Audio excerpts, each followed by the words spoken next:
Hi, this is Ryan Hoff with your AIC Legislative Minute for March 12, 2021, brought to you by Apex Benefits.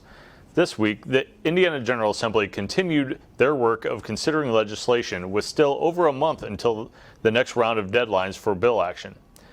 Bills that have passed one chamber must pass the opposite chamber by April 19th in the House and April 20th in the Senate.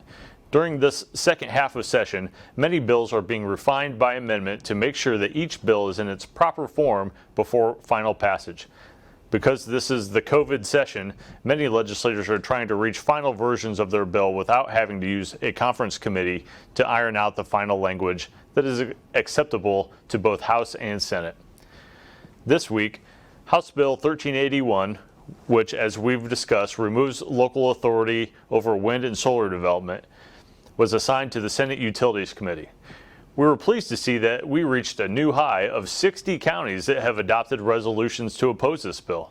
Again, many units have found that renewable development can greatly benefit the tax base of their county, but our members are clearly opposed to removing local standards for development in favor of a state standard.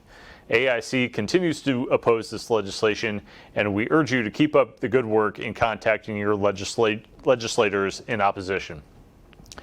House Bill 1449 reorganizes the Next Level Connections grant program for rural broadband deployment.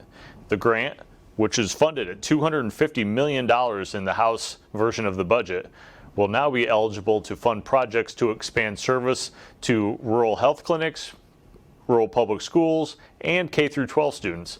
In addition to extending service to unserved areas of the state, the grant will also be eligible to provide stipends for service to K-12 students so that all students will have greater access to internet service.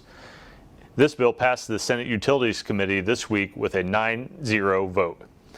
Senate Bill 336 was heard in House Ways and Means Committee this week and expands the small filer business personal property tax exemption by changing the taxable basis from acquisition cost to assessed value.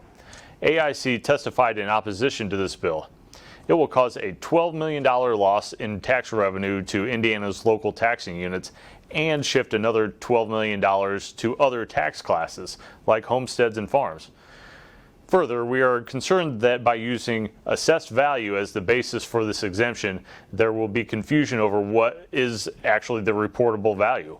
We see frequently with real property that assessed value is quite subjective and can lead to appeals and defense costs for the county.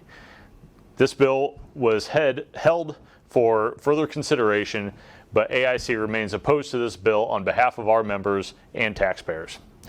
One more bill, House Bill 1111, makes attendance at Purdue Road School an option for commissioners rather than a requirement after their initial term in office.